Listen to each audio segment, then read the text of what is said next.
Responsibility falls to the Stars, and the Orlando Magic Stars are not rising to the challenge. The one-dimensional play that cost the Orlando Magic today on Locked On Magic.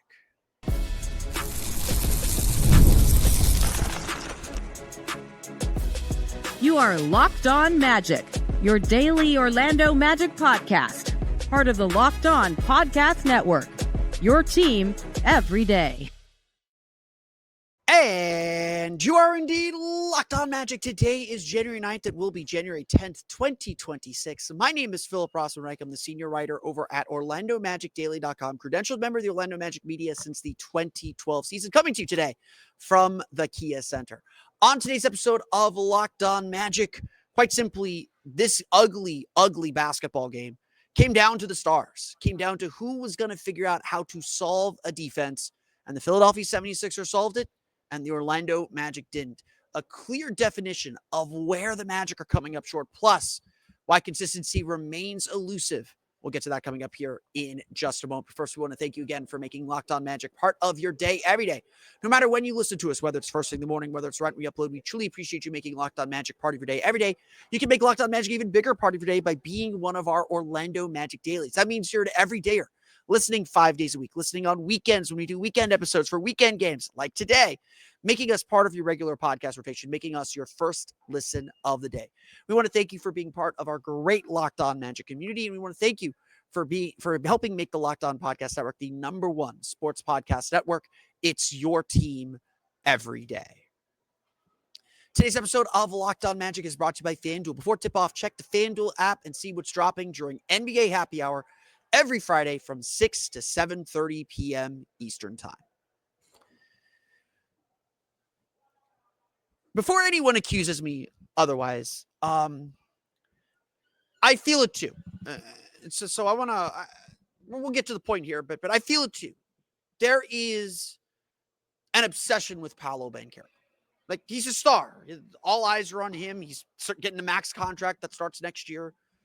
All eyes are on him. And so I want to have a discussion about the way Paolo played tonight. And we'll dive into some of the specifics here in a minute. But we need to have this discussion, but I need to say two things first. First, this is a team game. This is everybody trying to fill in, trying to help out. You know, everyone shares responsibility. And I look to the Star because that's your bailout guy. That's the guy that's supposed to get you out of trouble, supposed to calm you down.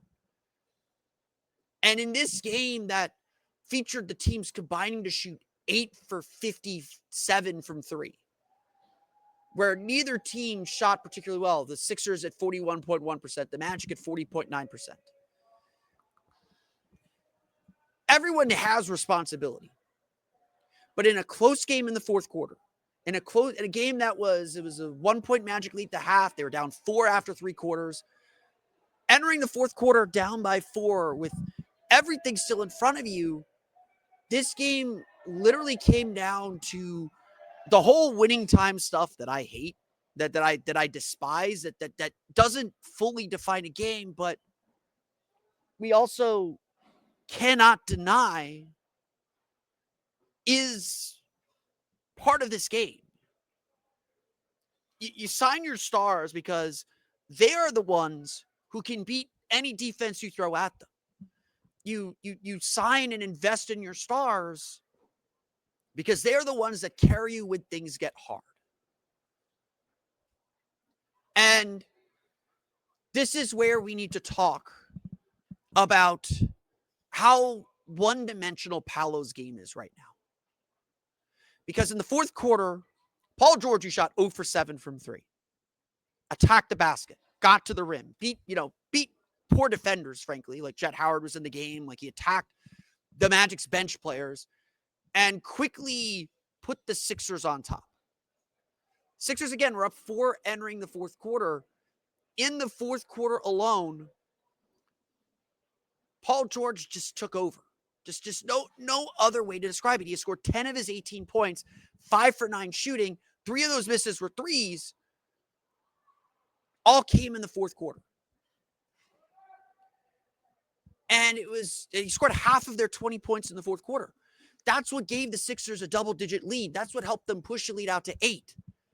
And so at every turn when the Magic were trying to answer back, who is supposed to be the answer? So again, like, this is why we do have to obsess a little bit about Paolo. Because in the fourth quarter, Paolo Banchero was 1 for 5 for 2 points. And yes, he wasn't getting to the foul line. There's a lot of frustration about the fact he wasn't getting to the foul line. A lot of fair frustration that he wasn't getting to the foul line. And Jamal Mosley expressed that frustration really, honestly, for the first time. I've rarely seen Jamal Mosley go this hard on officials. And I think he was dancing the line and making sure that he didn't get fined. But he agreed that, yes, it is frustrating that Paolo Banchero is getting to the rim, shooting 3 for 10 in the paint, is getting to the basket, and not getting the same foul calls that Joel Embiid got that paced the Sixers into the lead in the third quarter, that Tyrese Maxey was getting, that just fed Philadelphia's offense when they couldn't shoot. But here's the ultimate problem. Yes, the Magic shot poorly in this game, but Orlando's whole offensive identity, and right now, despite Paolo Banchero shooting 3 for 5 on mid-range jumpers in this game, right now, Paolo Banchero's only weapon is to get to the basket. He's taking more shots at the rim this year than ever before, and that is generally a good thing because he's taking fewer of those inefficient mid-range shots. He's making them more now, but he's still got to make those shots, and he shot 3 for 10 at the rim. 3 for 10 at the rim. That won't get the job done.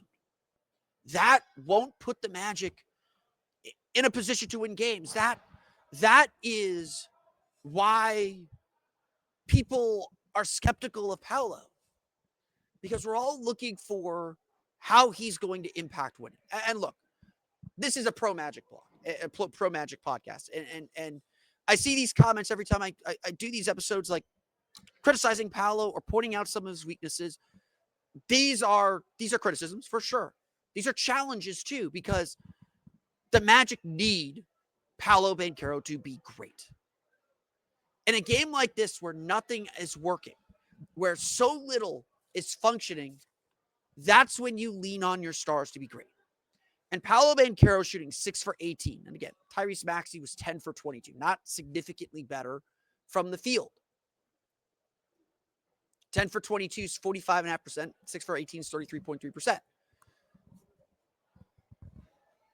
Paolo had 4 turnovers, though. He looked slow. He wasn't helping this team pick up the pace. He was slowing down an offense that was already gummed up. And so right now, like, the Magic go as their stars go. Like, we've talked about this. Paolo's been playing great. Like this is like, I was sitting next to the writers for the traveling writers for the Sixers. They're all trashing Paolo, and they should be. He's earned that at this point from the national media. And I was just saying, like this is the worst Paolo's played in a couple weeks. But guess what? You're the star. You can't play this poorly. And if you're going to play this poorly, you still need to contribute to win. And again, I'll give Paolo this credit. Another 7 assists. Another near kind of triple-double game. He's only -7. There's players on the team that were worse. Especially Jace Richard and Goga Bitadze. Like, honestly, like, the Magic lost this game because their bench really let the rope go in the fourth quarter. And all of a sudden now the Magic are climbing uphill in a game where they've been trapped in the mud all game. But again, look at what the Sixers did. Paul George, 8 for 21, 18 points, 10 in the fourth quarter, 5 offensive rebounds, just following his own shot, getting to the rim. Joel Embiid, 22 points, 9 rebounds, 7 for 17 shooting, 8 for 9 from the foul line. Tyrese Maxey, Magic played ridiculously well on Tyrese Maxey.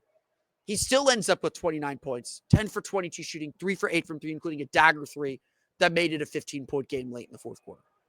He was getting to the line. And again, like, Paolo was rightfully frustrated that he couldn't get to the foul line in this game. Bill Kennedy got injured in the first half, officiating with 2 officials. Like, you can acknowledge all that. You can acknowledge that the Magic are missing some key players, some key guys who can attack and get easy shots for Paolo and ease that burden. But guess what?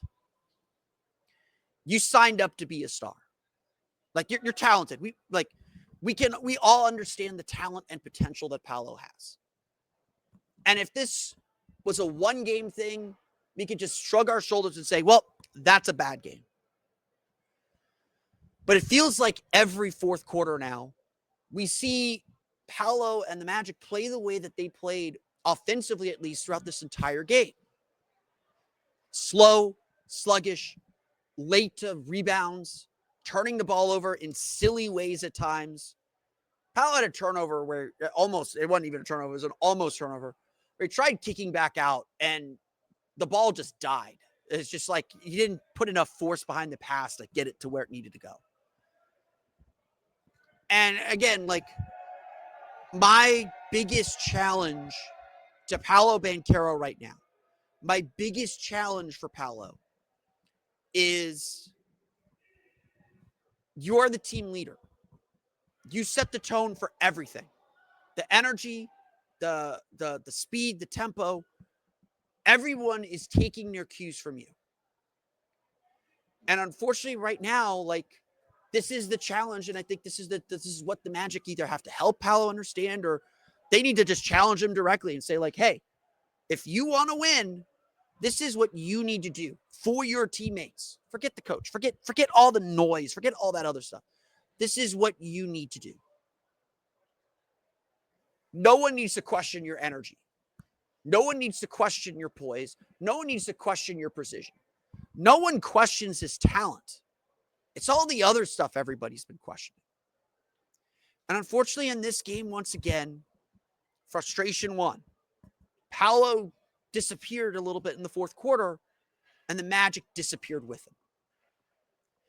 This was a winnable game. The Magic's defense, for all the flaws, for all the offensive rebounds they gave up, they played well enough to win. You hold a team to 103 points in this NBA, you're doing something right. The Magic's defensive rating in this game was 105.1. You're winning a basketball game 9 out of 10 times with a 105.1 defensive rating. Just plain and simple. The Magic defended well enough and at an elite level to win this game. They made mistakes, but those mistakes were only highlighted by how poor their offense was, a 93.8 offensive rating. And Philadelphia deserves credit. I'm not going to sit here and say that they don't. But the Magic beat themselves. And that always starts with your leaders and your best players. It's not just Paolo. We'll get to the box score. We'll talk about everyone else who struggled to take that step. But it starts with Paolo. And he has to continue to be better. This, unfortunately, has become the norm, why the Magic are struggling to be consistent. We're going to get to that coming up here in just a moment. But first, today's episode of Locked On Magic is brought to you by friends over at FanDuel. Fridays already feel different during basketball season, and FanDuel is making them even better. Every Friday night before the games tip off, FanDuel gives fans a new way to kick off the weekend with NBA Happy Hour. NBA Happy Hour is your official pregame, a limited time window where special offers drop right inside the FanDuel app before the action starts. From 6 to 7:30 p.m. Eastern time on Fridays, it's appointment viewing in the app with special boosts, bonuses, and surprises. You can check the weekly specials before tip-off and make your move before the window closes. Get that extra bit of energy to Friday night basketball without overthinking it. So, before tip-off, check the FanDuel app and see what's dropping during NBA Happy Hour every Friday from 6 to 7:30 p.m. Eastern. A little basketball, a little action, and a whole lot of Friday energy. That is NBA Happy Hour, only on FanDuel, the official sportsbook partner of the NBA.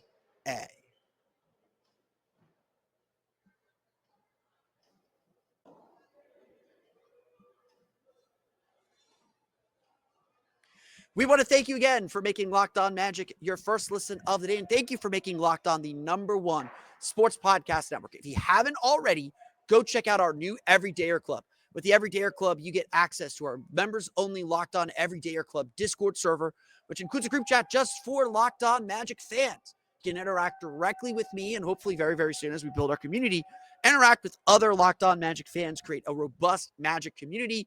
I provide my 3 thoughts after every quarter in there that's exclusive to the Everydayer Club, as well as my Patreon subscribers as well. That is exclusive to those subscribers. I'm not putting those on the public, so you get my real-time thoughts during the game. Plus, you get access to an ad-free audio feed for Locked On Magic Compatible, with every major podcast app. Go to lockedonmagic.supercast.com. That's lockedonmagic.supercast.com, or tap the link in the show notes to learn more. I don't want to put this all on Paolo, though. Again, he is the team leader. Like, he is the most important player. The team's going to go with his energy until Jalen Suggs, until Franz Wagner. Like, your three captains are Paolo, Franz, and Jalen. And this team is going to go how they go. They have ownership over this team. We're going to talk about that. They have ownership over this team. And it's on them to set the tone for the team. Now, obviously, Franz Wagner's out. Jalen Suggs is out.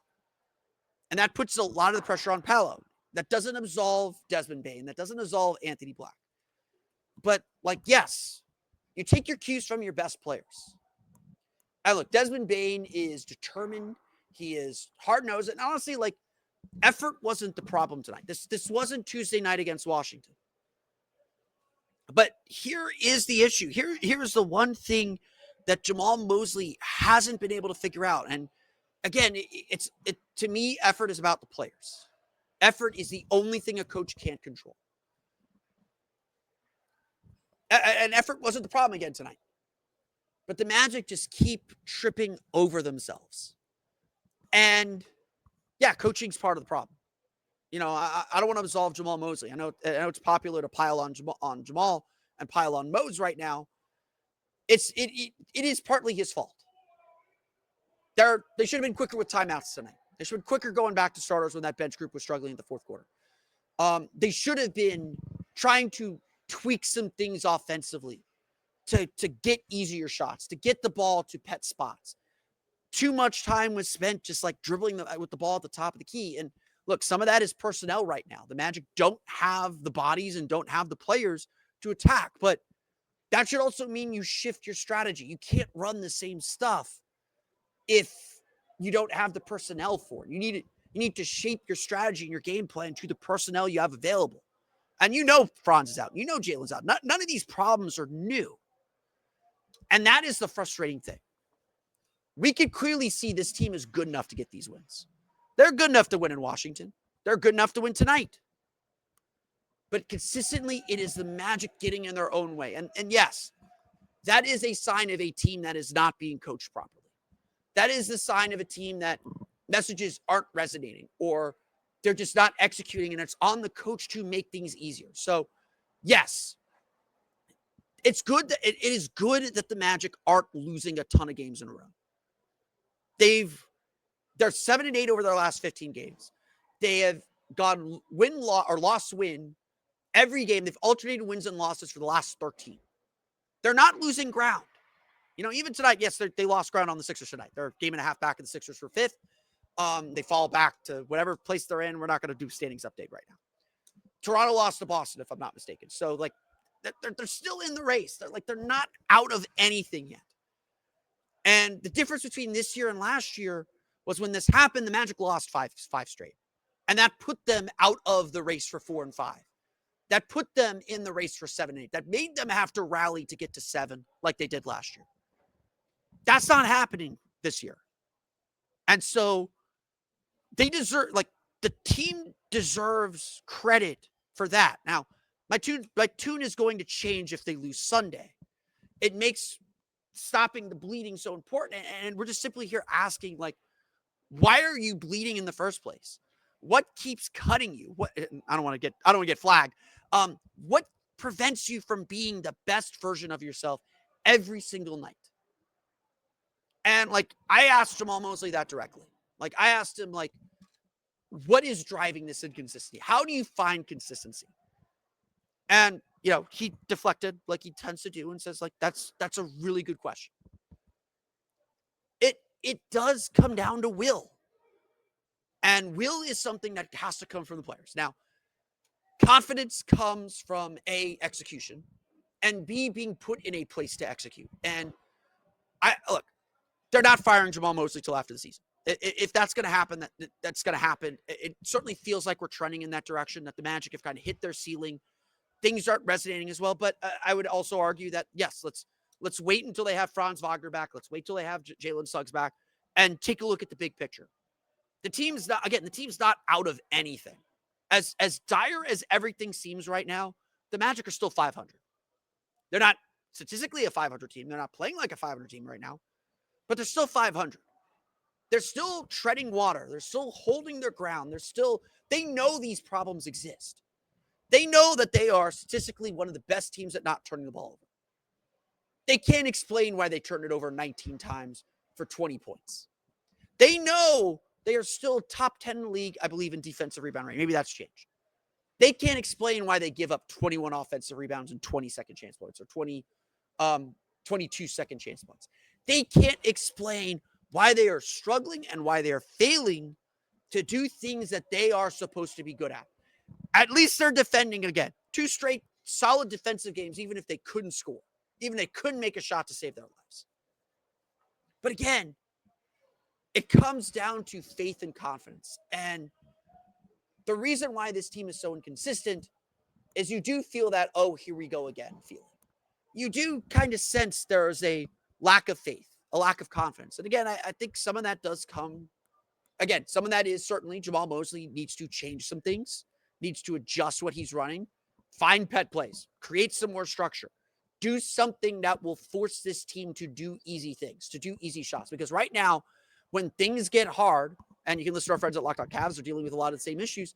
When things get hard, not necessarily does this team wilt, but they just revert to bad habits.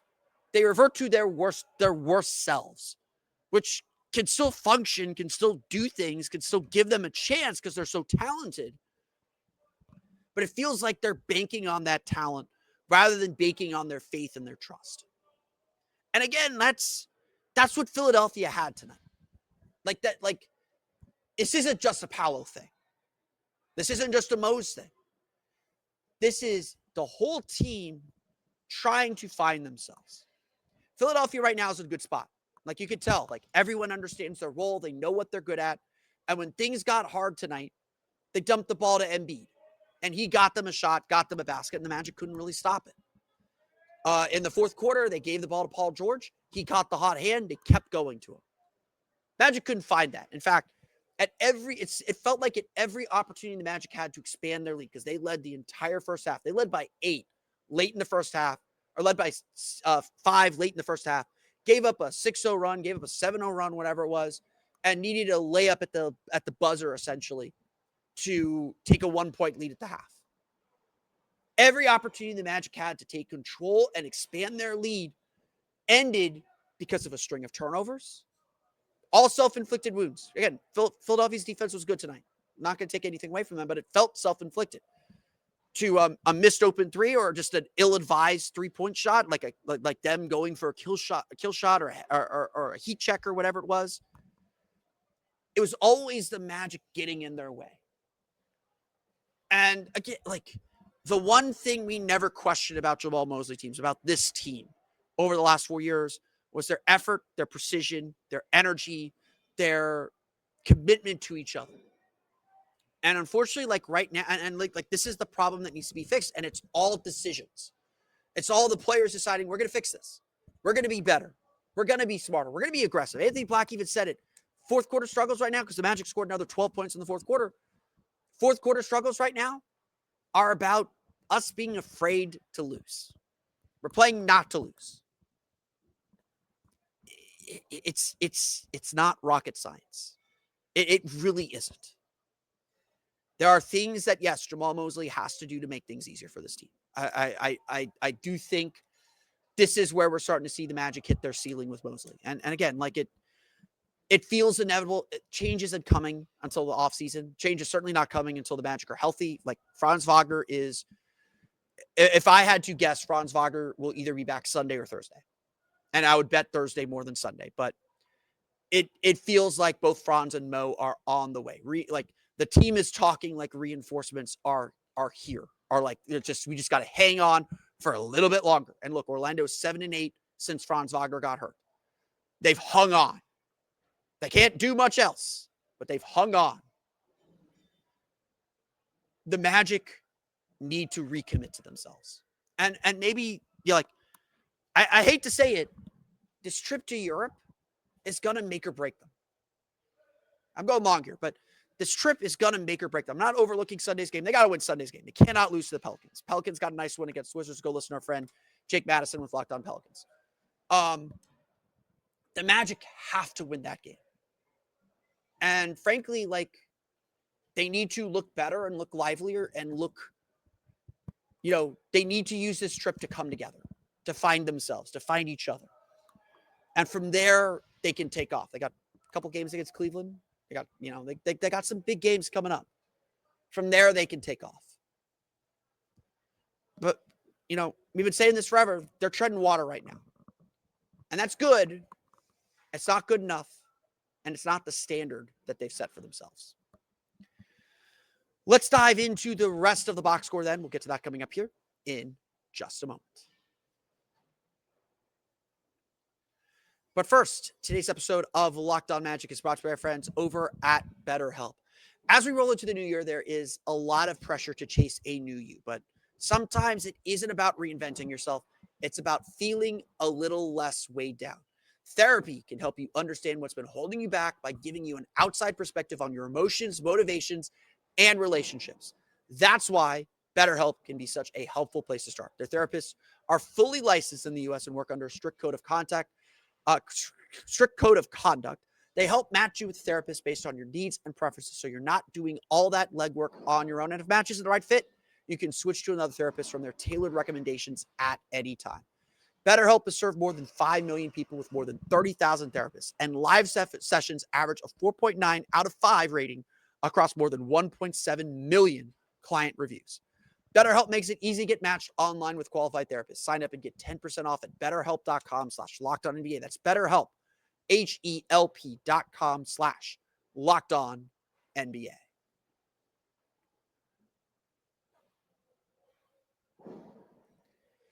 Let's run through the final box score as the Orlando Magic fall to the Philadelphia 76ers 103-91. We talked about Paolo. Just didn't have it tonight. And look, some nights you're not going to have it. The burden of the star is you're expected to have it every night. And especially right now when the team is so shorthanded. Like if Paolo has a night like this, but you have Franz picking up the slack or Desmond Bane picking up the slack. Right now, the Magic's margin for error is smaller. Like that's it's not minuscule. They're perfectly capable of winning these games. But to get a 6 for 18 showing, get 4 turnovers, it doesn't erase all the other good things he did, because he did have 11 rebounds. He did have 7 assists. But like the Magic need Paolo to pace them in their scoring. Like 14 points is just not enough from Paolo Banchero. And, again, he has been playing really, really well. So before you accuse me of trying to chase the guy out of town, again, I am criticizing the challenge. I believe in him. I think he is so supremely talented. I think he is a superstar that can lead a team to a championship. He is that much talent. He is that good. It is all about him putting those pieces together. And again, this team needs him to put these pieces together. Like this team is fully invested in him as that top guy. Franz helps, Des helps, Jalen helps, all these guys, AB helps, all these guys help. But at the end of the day, you need your stars to step up. Like that's why they get paid the big bucks. That's why they have all the pressure. That's why they have all the scrutiny. And look, there's criticism out there that's just hate. That's just not watching him, trying to treat him like he is a fully developed player. He's 23. He's going to keep getting better. But this is another game that reminds you, this is another game that makes you think his critics have a point. Because other stars don't have this game. Like you compare him to Tyrese Maxey. Tyrese Maxey couldn't shoot the ball tonight either. Still found a way to impact games. Still found ways to make things happen. And not that Paolo didn't, because he had the passing. I didn't think Paolo's rebounding is a bit of a sore subject for me. He's getting the rebounds. Like you could see when his intensity is really good that he can rebound out of his space and get tough rebounds. He's not boxing out. He's giving up a lot of those offensive rebounds too. So I'm a little 50-50 on his rebounding. But the bottom line is this, like as the Magic are constructed right now, they need a 20-point scoring effort from Paolo. They cannot have these kinds of games. And again, like he struggled to get to the rim, struggled to draw fouls, a lot of frustration on that end, a lot of frustration from everybody. And, I think too often Paolo lets that frustration win. And he's young. He's got to figure it out. It's on everybody to help him mature and get better. And he's a pretty mature player. Like he loves playing New Orleans. I would expect him to have a big game on Sunday. Like that's just what I expect from a guy like Paolo Banchero. Anthony Black, 21 points, 7 for 12 shooting, 3 for 7 from three, 3 rebounds, 4 assists, did have 4 turnovers as well. AB was generally pretty good. I thought he took a few too many heat check shots. I thought he did an excellent job defending Tyrese Maxey. Like I have been a little critical of Anthony Black's defense now that he's taken on a bigger offensive role. He was really solid in this game. I really enjoyed AB's game tonight, especially defensively. Again, took too many heat check shots for my liking. Got hot potatoed a few times. Took a few grenades from Paolo, made those shots. Again, just the problem is the Magic just could not get anyone downhill. So, you look at, I'm going to look at the game chart here. You look at your 3 top players. Anthony Black was 2 for 3. So only 3 attempts in the paint. Most of his attempts, he had 7 3-point attempts. Like that's too many. You look at Desmond Bane. Desmond Bane got to the rim, 13 attempts at the rim, 13 attempts in the restricted area. He was 9 for 15 in the paint.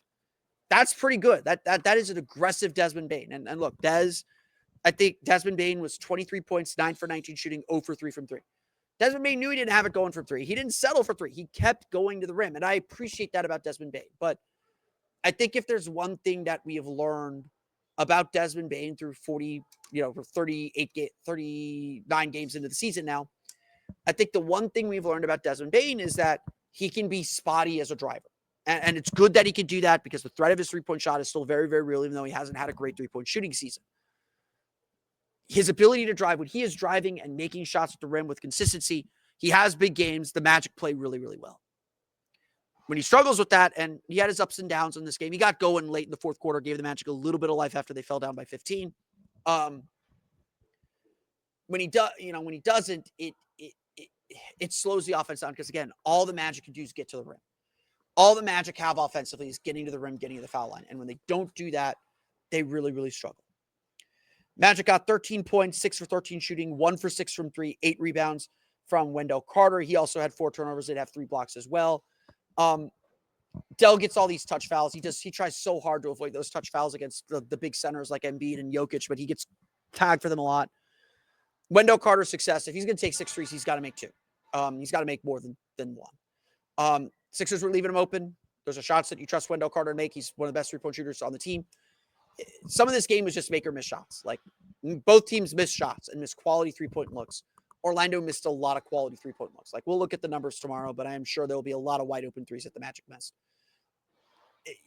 Some of the frustration offensively is just built by the fact that they miss shots. And again, it's just a little bit of here we go again. It's a little bit of we've been here a million times. Why are we still here? And again, that frankly, like that might be a reason why it's time for a new voice in the offseason. Just get some new, they added Joe Prunty to try and get some new offensive ideas in, but they're still largely running the same kind of offense. And so maybe it is time. Like my take on the Jamal Mosley thing, I'm not into like litigating Jamal Mosley after every game. I'm more into let's evaluate him at the end of the season because he's not getting fired. He's not doing so poor of a job that he should be fired immediately.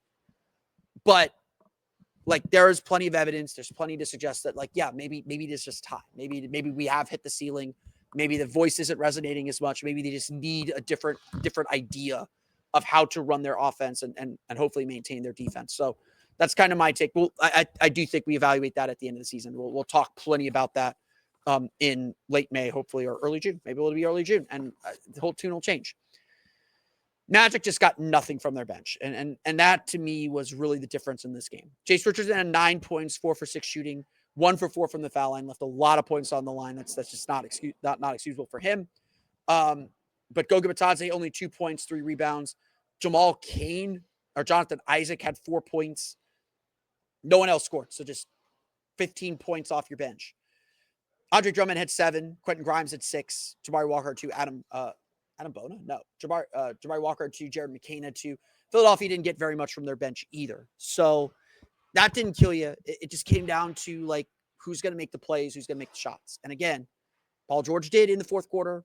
Joel Embiid did in the third quarter. Tyrese Maxey ended up making some big plays to keep the Sixers alive. And, the Magic got that from Anthony Black. They got that from Desmond Bane in the first 3 quarters. Paolo had his moments, but in the fourth quarter, Magic's bench group just dropped the ball completely, put them down big. and Orlando couldn't get themselves out of the hole in the end. The Orlando Magic fall to the Philadelphia 76ers 103-91. More importantly, they lose the season series 2-1. So the Sixers now own the tiebreaker over the Orlando Magic. They are at 21-15, game and a half up on the Magic for fifth. The Magic are 2 games back of Toronto for fourth. It's still too early to look at the standings. And Orlando is now tied for Cleveland, who is 21-18, better conference record at 14-13. Orlando's 15-14. So they are completely tied with the Cavs in every way. Tied for the Cavs in seventh. Tied with the Heat, who are 20-17 for sixth. So the Magic are still in the race here. Again, only a game and a half back of Philadelphia for fifth. That's not going to be hard to make up. 2 games back of Toronto, not completely hard to make up. 4 games back of Boston and New York. Again, just go on a little bit of a run. Win 5 games in a row. You win 5 games in a row to get to 26 wins. If New York and Boston tread water at 5-5, and New York's been treading water for a while now, you catch up to them. You essentially catch up to them. That's all it's going to take. So the Magic are not out of anything. That's why nobody's panicking. There's frustration. Nobody's happy with the way the team is playing. Nobody's happy with this up and down, inconsistent play. But I think everyone recognizes, let's get healthy. Let's get back in rhythm. We are not out of this thing yet. All of our goals are still in front of us, but a difficult loss to take nonetheless, and another frustrating effort. And, this team has responded well to these kinds of efforts. They've got to stop them from happening, but we'll see what they do Sunday against New Orleans. The Philadelphia 76ers defeat the Orlando Magic 103-91. But that's going to do it for me today. I want to thank you all again for listening to today's episode of Locked On Magic. Of course, find me on Twitter at @PhilipRR_OMD and on Blue Sky at PhilipRR. You can subscribe to the podcast on Apple Podcasts, Stitcher, TuneIn, Himalaya, Google Play, Spotify, Odyssey, and all of them makes you download podcasts to your podcast-enabled listening device. For the latest on the Orlando Magic, be sure to check out, you can also find us on YouTube as well. Search for Locked On Magic.